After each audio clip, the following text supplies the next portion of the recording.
Чаткалды эмне кылып бөлүп атышкан эле мурунку бийликтегилер. Чаткалдын кенин бөлүшөбүз эле. Чаткалдын кенин бөлүп мынаны сен ал, муну сен ал, муну сен ал деп бекерден карматып, мамлекетке пайдасы жок, өздөрүнүн чөнтөгүнө 5-10 тыйынды уруп алышып, анан ошо негизинде чаткалдын тоолорун талкалашып, жолдорун талкалашып, так, бардык жанагы уулуу заттарды алып келип, ошолорду иштеткенге жараша, ошолордон түшкөн пайдага мамлекет жарбай койду да. Мамлекет жарбай койду. Мамлекетке бир жакшыраак пайда түшпөй койду. Ушул жерде жашаган макул башка центральный власть айтайын. Мына ушул жерде жашаган элге пайдасы тийбей койду. Ушунчалык кени көп, ушунчалык байлыгы көп район, бирок өзүнө өзү жетпеген бир район, көчөнү оңдой албай турган район болду. Мына мунун бардыгы эмнени айтат? Мунун бардыгы ошо мамлекеттин классикалык түрдө талап тоноонун жолу болгон.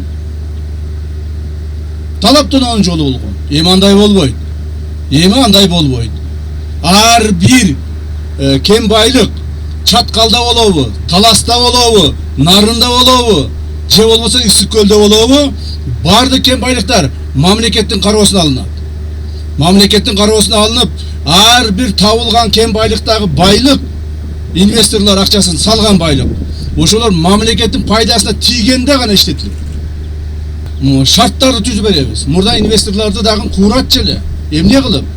Ошол жердеги эле чиновниктер, жергиликтүү чиновниктен баштап борбордук чиновникке чейин, министрлерге чейин тыйындарды алышчу, аларды кыйнашчу, аларды колдончу. Анан кийин бар эми өзүң каалаганыңды кыл деп кенди берип таштап койчу.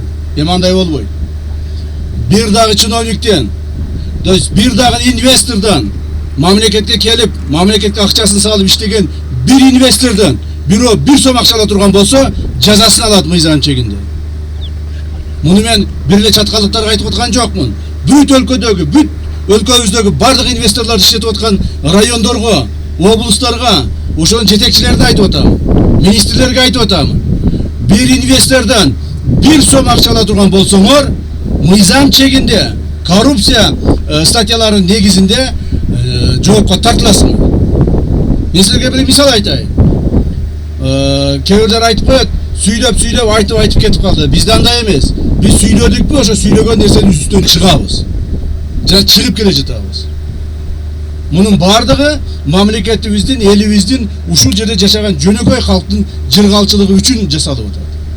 Мына кече эле 27 июнь күнү кечки саат 6-да Бишкек шаарынын борборубуздун башчысынын орун басарын кармадык.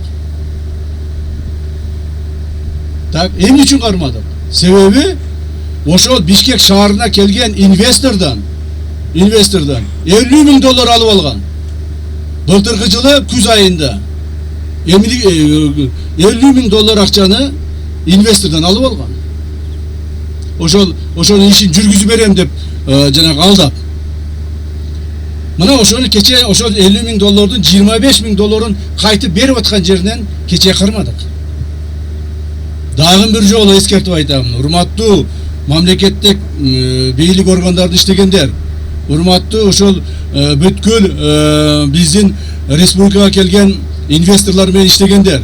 Инвесторлордон кимде ким бир сом акча алып, инвесторлордун ишин бүтүрүп берем деп пара алып чуркай турган болсо, мыйзам чегинде жоопко тартыласыңар. Эми ошол Бишкек шаарынын вице-мэри эмне болду?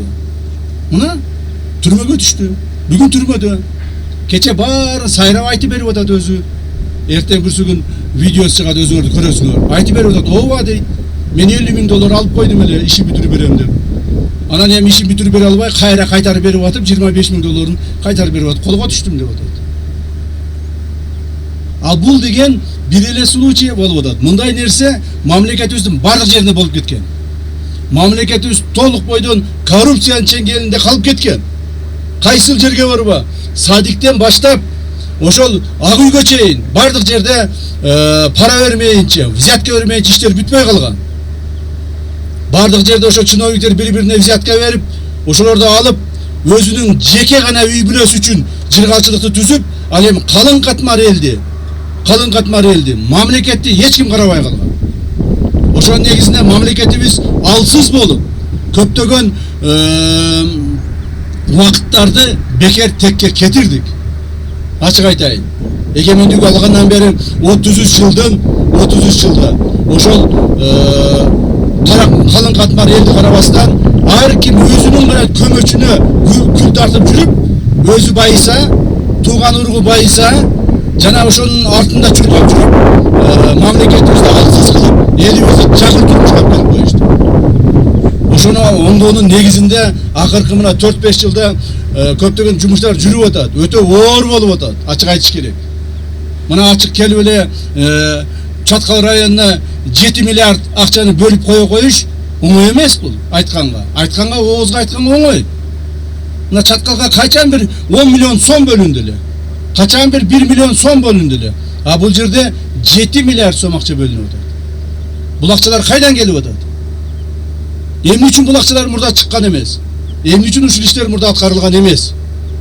Себеби азыркы күндө мыйзам чегинде бардык жерде тартипти орното баштады.